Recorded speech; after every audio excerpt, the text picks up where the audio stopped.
Avanti, muchachas. Avanti, muchachas. Avanti, muchachas. Avanti, muchachas. Avanti, muchachas. Avanti, muchachas. Avanti, muchachas. Avanti, muchachas.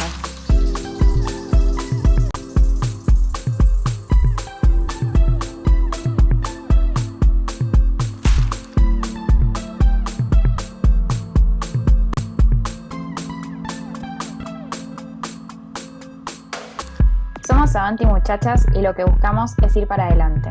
Le abrimos la puerta a lo nuevo y a lo imprevisto, diciendo lo que sentimos, y así es como nos deconstruimos.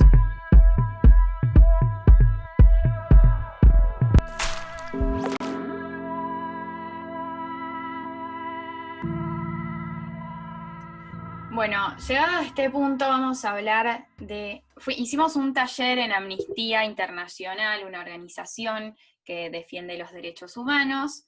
Hicimos un taller y en uno de los encuentros aprendimos los distintos tipos de educación, ¿no? Y la diferencia entre la educación bancaria y la educación popular, que es súper interesante, así que vamos a hablar un poco de eso. La educación bancaria es una educación más tradicional, más de otras épocas, donde se presume que el niño no sabe y el adulto transfiere conocimiento. Entonces, los alumnos son un sujeto de aprendizaje pasivo. El educador sabe todo, el niño es un mero asistente que no sabe, que va a escuchar y aprender. Como que todos seguimos una línea recta, no preguntamos, no miramos para atrás, no preguntamos por qué de las cosas, simplemente las cosas son así, porque el educador te la está diciendo así, y la tenés que aprender así. Entonces, básicamente, estamos aprendiendo para ser productivos en un sistema donde no cuestionamos y así formamos a los trabajadores. Bueno, hablando de educación lineal, la educación bancaria podría ser quizás un ejemplo de eso, ¿no? De un objetivo unilateral, abstraído de todo tipo de debate o puesta en común. Por otro lado, de la educación bancaria está la educación popular, en donde sus metodologías para transmitir información, para transmitir conocimientos, están en un marco participativo, ¿no? Un marco en donde busca involucrar a este sujeto que antes era pasivo, que vendría a ser el sujeto que está aprendiendo, busca involucrarlo, que se cuestione, debatir, transformar los conocimientos en una puesta en común, y bueno, involucrar al sujeto en sí, ¿no? No solo hacer una transferencia de conocimientos que nosotros nos guardamos en un chip y después la repetimos de la misma forma. Entonces, es cuestión de involucrarlo y decir que el docente no sabe todo y el alumno no es que no sabe nada. Si partimos de esa noción, la transmisión se hace un poco limitada, sino que todos sabemos e ignoramos algo y poniendo en diálogo aprendemos algo siempre. O sea, de ese aprendizaje hacemos como la puesta en común de la que tanto estamos hablando. No quiere decir que el maestro tiene que simular no saber, sino que darle el lugar al alumno también para que hasta cuestione aquello que estamos diciendo y ver por qué lo cuestione y entender que desde su universo puede saber un montón de cuestiones que el docente no. Acá esto también se relaciona bastante con lo que habíamos hablado de la participación. Es como el hecho de buscar la participación, buscar las experiencias, las vivencias del alumno y tomarlos como sujetos activos que participan y que son parte en la educación. No son personas que van meramente a escuchar, sino que son personas que van a dialogar, a poner, justamente como decía Jo, como poner cosas en común, transmitir, vivir experiencias, compartirlas. Y hay una frase que dice que enseñar no es transferir conocimiento, sino que es crear la posibilidad de producirlo.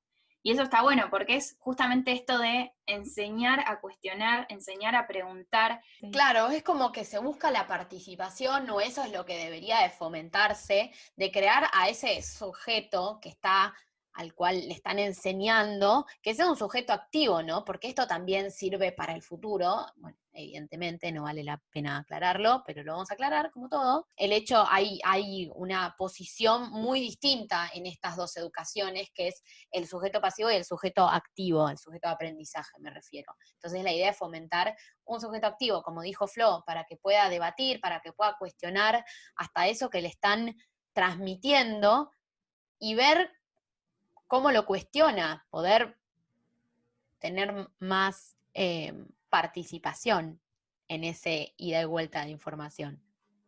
Y acá es importante también aclarar que no es que vemos a la educación bancaria y a la educación popular como dos polos opuestos donde decimos como uno es una mierda y el otro es lo mejor que se inventó en el universo, sino que lo vemos como dos cosas que hacen a nuestra educación, a nuestra formación, que reconocemos ambos tipos de educación y que quizás está bueno agarrar un poco de uno, agarrar un poco del otro y que la educación sea de esa manera, con participación, con respeto, con cierto poder, en algunas situaciones escuchar más, en otras participar más, que haya como un ida y vuelta entre la educación bancaria y la educación popular, un ida y vuelta entre docentes y alumnos, y que se forme también ese espacio de escucha y diálogo. También es fundamental hablar sobre los espacios como los centros de estudiantes, porque es fundamental también para que las voces de quienes están ejerciendo un derecho sean escuchadas y tomadas en cuenta. Es fundamental también que haya ese diálogo del que tanto estamos hablando, y eliminar la brecha entre adultos y adolescentes, eliminar como esa desigualdad que a raíz de eso también se puede generar el maltrato, porque el hecho del diálogo también es saber qué es lo que le pasa al alumne con cualquier profesor o con cualquier... Y no es un capricho, perdón que no termino mi idea, pero no es un capricho el hecho de la participación, porque también está bueno escuchar lo que le pasa al alumne y cómo se siente en el centro de educación, porque si no, no se puede avanzar tampoco. Quizás hay algo que no está funcionando y el problema puede venir de les docentes o les directives del colegio y no siempre de los alumnos. Entonces está bueno escuchar y tomar y formar también ahí un espacio de debate o de puesta en común. Bueno, otro pedido que le hacemos también a la educación, todo basado desde nuestra experiencia, obviamente, y como sabemos, yo fui a un solo colegio en toda mi vida, yo también creo. Entonces, bueno, como tenemos esa mera experiencia, por eso pedimos audios a gente que haya ido a otros colegios, pero fuera de eso, nos parece importante que haya también, que se empiecen a priorizar también otras cuestiones ajenas a lo meramente educativo, como a lo meramente conocimientos, meter conocimientos en tu cabeza, como que encontrar un límite a eso, y también empezar a fomentar la diversidad, el cuestionamiento, el diálogo, la empatía, podemos seguir hablando de respeto, como que también mirar el lado humano y el lado de desarrollo de la persona. El lado del colegio es la época de crecimiento, de desarrollar tu personalidad, entonces, y empezar a conocerte y entenderte a vos misma. Entonces creo que es muy importante que en esa etapa se fomenten un montón de cosas que, por lo menos en nuestra época, no sé si se fomentaban tanto. Quizás ahora sí, quizás en otros colegios sí, pero como fomentar también lo humano, el desarrollo personal. Y creo que esto se relaciona a su vez mucho con la ESI, porque la ESI sirve para eso, y la ESI es algo que nosotras no hemos tenido, entonces quizás por eso no tuvimos desarrollo personal. Mentira, sí tuvimos. Para eso contamos con Guille, que nos cuenta un poco su experiencia. Ella fue un colegio católico, así que, bueno, escuchamos un poco su experiencia en colegio católico relacionada bastante con la ESI. Bueno, buenas, mi nombre es Guillermina, fui a un colegio católico privado durante 12 años de mi vida, desde primer grado hasta quinto año del secundario. Realmente no tuve experiencias de abuso de autoridad por parte directas hacia mí, digamos, o sea, yo nunca tuve problema, siempre me consideré una piba de perfil bajo, nunca tuve problema con un profesor, una directora, nunca. Pero bueno, nada, obviamente que durante 12 años, al ser un colegio católico, y que esté metido en la religión, salís a la vida real después con la facultad y todo, y te da un montón, es como que te hace mucho ruido, muchas cosas, apartando de lo que es la religión en sí. Pero bueno, nada, hubo cosas durante esos 12 años que fueron raras, hoy las veo, o sea, hay que poner en contexto de que pasó muchos años, pasó mucho tiempo, pero por ejemplo, durante el primario vos podías ir con pollera, el uniforme estaba constaba de usar pollera, y en séptimo grado era el último año, después lo que sería primer año del secundario ya no podías ponértela más. Y eso fue porque se decía que como que estabas en una edad en la que vos empezabas a provocar a tu compañero y no querían que uses pollera porque sí tenían que controlar los largos y una que la llevaba más corta, otra la llevaba más larga, que si subías la escalera y alguien te podía mirar, era como todo muy así. Qué sé yo, en el momento nadie, era como, bueno, horrible era el pantalón, pero te lo tenías que poner, no había opción. Eso cambió después, sé que al año siguiente se adelantó, digamos, en sexto grado era el último año de pollera, y ya en séptimo, en donde uno capaz tipo empiezan con los cambios y todo, es como que ahí ya también se impuso el tema del pantalón, o sea que ya terminabas el primario con esa idea o concepción de que vos tipo provocabas al otro y que vos no podías llevar pollera por el otro, digamos, ¿no? Pues tener 7, 8 años, colegio católico, y había cosas como, por ejemplo, hoy las veo y hoy capaz lo hablo con mis amigas y es raro haber estado tipo que te obligaban a confesarte y estar con un cura en una habitación de 2x2, qué sé yo, una nena de 7 u 8 años. Es raro, o sea, es como que hoy en día lo veo y no sé, no me gustaría si en un futuro tengo una hija y le pase eso, qué sé yo, es como que está todo muy así. Yo realmente no sé si eso sigue pasando, si lo siguen haciendo, pero bueno, son experiencias que me quedaron a mí, ¿no? No sé, hace 10 años que entré al secundario, ni nada de ESI, o sea, no hubo educación sexual, yo jamás me explicaron absolutamente nada. Mi mamá es médica y le invitaron una sola vez a dar una charla en sexto grado, sin ningún tipo de temario, o sea, le dijeron explicarles algo. Ella obviamente que fue con sus herramientas y arrancó a hablar, pero bueno, uno con una mente de 11 años empieza a preguntar y la charla se súper desvirtuó, no se brindó la información que se tenía que brindar, no era su responsabilidad tampoco. Después en el secundario no me explicaron nada, no tuve absolutamente nada de educación sexual. Recuerdo un episodio de estar, yo creo que fue los primeros años del secundario, que nos llevaron a la biblioteca y nos mostraron un video de un aborto, obviamente fundamentado desde el lado religioso, ¿no? El aborto era nada, era un video súper explícito y claro, o sea, hace 10 años atrás, cuando no tenías información ni nada, quedaba súper traumado, era como, ¿qué me estás mostrando? Nada, nos mostraron un video, ni me acuerdo cuánto duró, pero bueno, estuvimos un buen rato, nos dieron un folleto de por qué estaba mal, por qué no se tenía que hacer, bla, bla, bla, bla, bla. Experiencias así, como que todo lo que estaba relacionado con eso estaba mal. Bueno, a ver, hay que ir por partes. Es verdad que si vos elegís, no sé, ir a un colegio que enseña en inglés, vas a aprender inglés. Si elegís un colegio que te enseña en italiano, vas a aprender italiano. Y si vas a un colegio católico, vas a aprender cosas de la religión. Es básicamente lo que elegiste vos o tus padres, supongo que más tus padres que vos, pero bueno. Entonces creo que la cuestión, el adoctrinamiento religioso, por decir de alguna manera, no es algo cuestionable en este audio, porque es básicamente lo elegido para la educación de Guille. Pero lo que sí es cuestionable, una cosa no quita la otra, ¿no? En religión no mata a ESI, entonces está bueno como también darle un lugar a la ESI en estas cuestiones, desde la cuestión de la pollera, ¿no? Por ejemplo, es como el hecho de, bueno, tipo, no podés usar pollera porque es provocar a los varones, ya tenés un hincapié a la carencia de ESI. La ESI te enseña un montón de cosas, y si tus varones, tus alumnos, se sienten provocados por esa pollera, es porque tu ESI no está, o sea, tu educación está fallando, hay algo que estás haciendo mal, y que hace que los varones crean que si yo me pongo una pollera, ellos se tienen que calentar.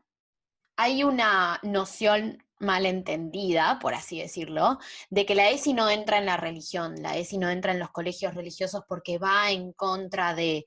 Y es algo que, al contrario... Y esto nos muestra que es como que la religión en cierto sentido se lava las manos por el... Primero, ¿no? La religión no va a fomentar la sexualidad de las personas, y cuando escuchan ESI dicen, ya lo hemos hablado en episodio de ESI, lo primero que se viene a la mente es tipo, oh, le estamos enseñando a las niñas a tener relaciones sexuales. Y es importante aclarar que no, que, o sea, nos remitimos al primer episodio de ESI, hicimos varios de ESI, pero al primero, donde explicamos bien el concepto de ESI, pero es un montón de cosas la ESI, no es solo métodos anticonceptivos, ¿entendés? Es un montón de cosas, entonces también es este desarrollo humano del que venimos hablando antes, entonces está bueno que la religión no se lave las manos, y cualquier religión, ¿no? Las religiones no se laven las manos, y utilicen a la ESI como una herramienta más de educación en sus instituciones. Por otro lado, nada y todo que decir acerca de lo que mencionó Guille del video del aborto. Nada y todo, o sea, puedo no decirte nada y con mi cara alcanza, o puedo estar horas hablando de eso. Pero bueno, en cierto sentido, a ver, no justifico a la iglesia en lo más mínimo, pero es un poco más de lo mismo. Sabemos que te metieron en un colegio católico y sabemos la posición genérica del catolicismo en esta cuestión, entonces hay cosas que no podemos criticar, pero hay un límite. Yo me pregunto, ¿cómo no vas a dar ESI, que es la base de la libertad y el conocimiento? Encima siento que también es una guachada no conocer lo que implica la ESI y ya de por sí decirle que no. Pero ¿cómo no vas a dar ESI? Pero sí vas a generar una situación macabra con un video que está totalmente además descontextualizado, porque también, ahora pensando, un video así también puede ser lo mismo que te muestren un video de un aborto clandestino de una persona que sufrió previamente al aborto y que no era algo que eligió. Entonces, también está toda la base, o sea, necesitamos una base de ESI, una base de conocimientos, que vendría a ser directamente una base para poder ver ese video y también entender el contexto, poder poner en debate eso que nos están mostrando y el objetivo por el que nos lo muestran. Como que está súper fuera de contexto y tampoco siento que no se entiende si no conoces realmente cómo es el discurso, y después, corriendo el tema de la ESI, no conocer lo que implica la ESI. No nos vamos a poner a hablar de lo que implica, el por qué y eso, primero porque siento que ya, si no querés saberlo, si no lo sabés, es porque realmente lo elegís. Y además, ya lo hemos hablado en varios episodios, seguimos igual con la postura firme del hecho de que la necesitamos, pero también necesitamos por lo menos una base y corrernos de la noción de que la religión y la educación sexual no van de la mano, porque más allá de los principios que puede tener la religión, se supone que uno de los principios es también la igualdad. Puede que tenga distintas definiciones la igualdad, pero una forma de igualdad y de fomentar la diversidad y fomentar el respeto también forma parte de la educación sexual, forma parte de entendernos, de entender las distintas realidades. O sea, hay nociones que se pierden en un discurso muy simplista que justifica estas cosas que nos cuenta Guille. Me quedé pensando en el video que le mostraron, que claramente no lo vimos, así que es lo que mera imaginación, y lo que dijo Jo, y creo que mostrarle a un niño un aborto es algo por lo que nadie dice, vamos a abortar, loco, tipo, no es tipo plan de fin de semana. Entonces, nadie decide, o sea, obvio que la idea es decidirlo, pero nadie va alegremente a abortar, no es un planazo, no es lo mejor que te puede pasar. Entonces, mostrarle eso a un niño, no sé bien cuántos años dijo que tenía Guille cuando le mostraron ese video, pero mostrarle eso a un niño con ese adoctrinamiento de, mirá, tipo, esta mujer, como yo siento que la situación fue como, mirá esta mujer que está pecando, pero está pecando porque le gusta pecar, como si fuese algo que, tipo, re tiene ganas de hacer.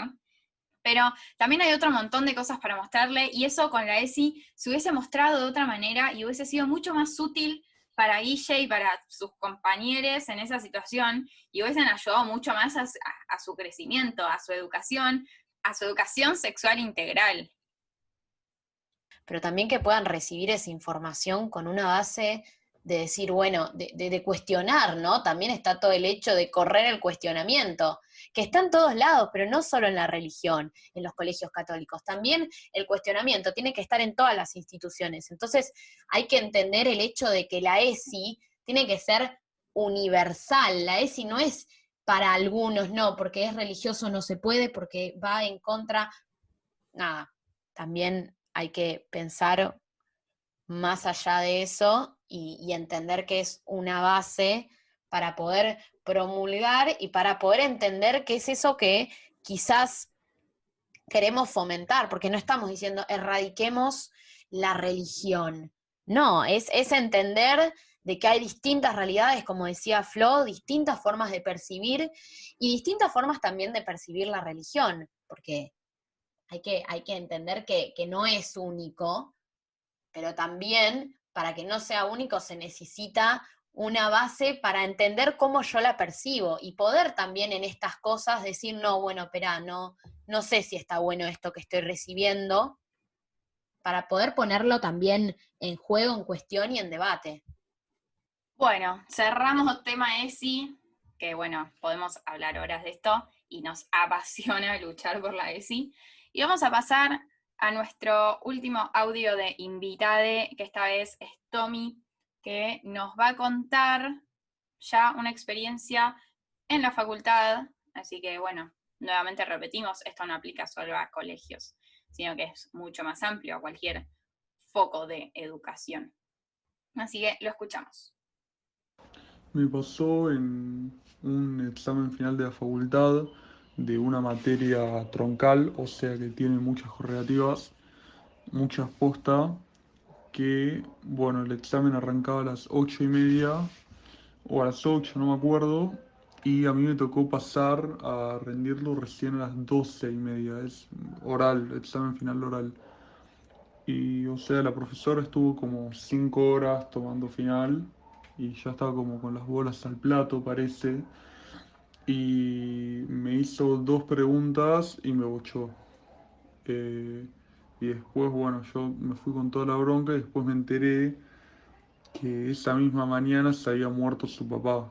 Pero bueno, o sea, la profesora estaba en una, pero no supo separar su vida personal de su vida profesional y yo me comí una bochada que me reatrasó en la facultad y bueno, me hubiese gustado que me pregunte más cosas, ¿no? Pero bueno. Bueno, muchas gracias Tommy por haber sido parte. Te deseamos que puedas recuperar el tiempo que tu profesora te hizo perder. Creo que lo que quiero decir sobre este audio me hizo pensar que todo lo que estamos planteando en este episodio es muy utópico. Es como tan solo un sueño y que creo que se puede lograr, pero que requiere mucho esfuerzo. Y acá lo que le tenemos para plantear a esta profesora es entender cuál es tu límite, porque como cualquier profesional, los docentes también tienen una vida personal y una vida laboral. Entonces, como cualquier profesional, hay que saber separar lo personal de lo laboral y que uno no afecte al otro. Entonces, pero obviamente que eso en cierto sentido a veces se vuelve utópico. Y entonces también es importante que los profesores, ¿cuántas veces es tipo, nos enteramos después? Yo siento que es algo recurrente, que te enterás que después tu profesor tenía un problema, se estaba mudando, entonces no te prestó atención y ese día estaba volando. Tipo, reentiendo que puedan pasar esas cosas porque nos pasan a todos, tipo, somos humanos y nos puede pasar, pero un día normal quizás no pasa nada, pero un día como lo que cuenta Tommy, que estás rindiendo la materia más troncal de tu carrera, que tiene 800 correlativas, es como que de repente tu carrera se ve aplastada. Claro, no queremos eliminar el hecho de que un docente no tenga sentimientos y no pueda pasar un mal día. No es la cuestión, habiendo hablado de empatía durante todos los episodios, no es el hecho eso. La cuestión es lo que decía Flo, no hay mucho para agregar, es tratar de separar eso y entender que está en juego un montón de cosas que no son de UNE. Estaba en juego, bueno, ahora más puntual en el ejemplo, está en juego una carrera académica, podemos decirle, no sé si toda la carrera, pero gran parte, y también está en juego la frustración del alumno, o sea, no sé qué tanto habrá tenido que esperar o recibir de la manera que recibió lo que le decía la profesora o toda la situación, también es frustrante, y eso crea un límite para el rendimiento.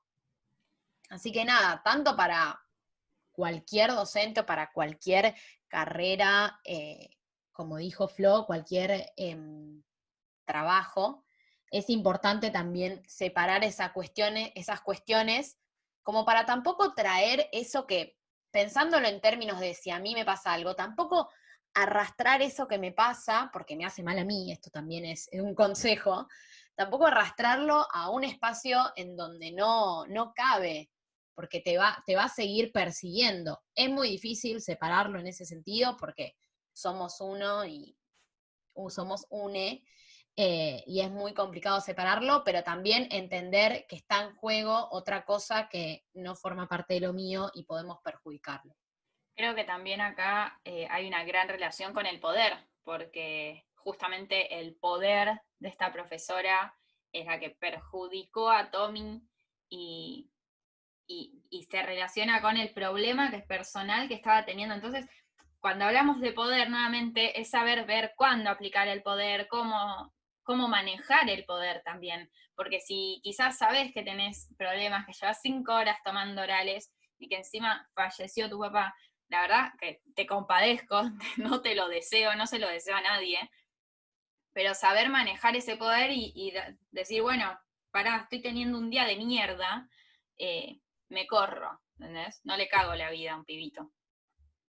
Claro, y para finalizar, parte del abuso de poder es eso, ¿no? Es creer que por tener poder o estar en una posición jerárquicamente superior, poder, darse el tupé de avalar estas actitudes por decir que, no, bueno, yo soy docente y puede ser que pasen estas. Claro, creo que puedo dejar pasar estas situaciones, total, estoy perdonada por ser docente y tener mi poder.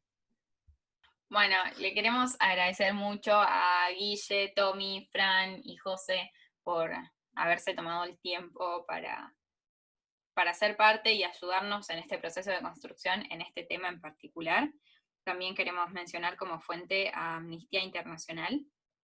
Y nada, les invitamos una vez más a deconstruirse, a fomentar lo humano, a erradicar el abuso de poder, a fomentar el respeto, la empatía en los espacios de educación que nosotros frecuentemos. A veces es muy difícil desde nuestra posición de alumnos fomentar todas estas cosas, porque a veces quizás por este abuso de poder o por distintas cuestiones no somos tan escuchados, entonces se vuelve más complicado, pero bueno, como todo en este proceso hay que ir de a poquito intentando, metiendo bocadillos por ahí para poder ir logrando nuestros objetivos. Les invitamos a crear o a luchar por espacios más participativos que generen un poco más de motivación.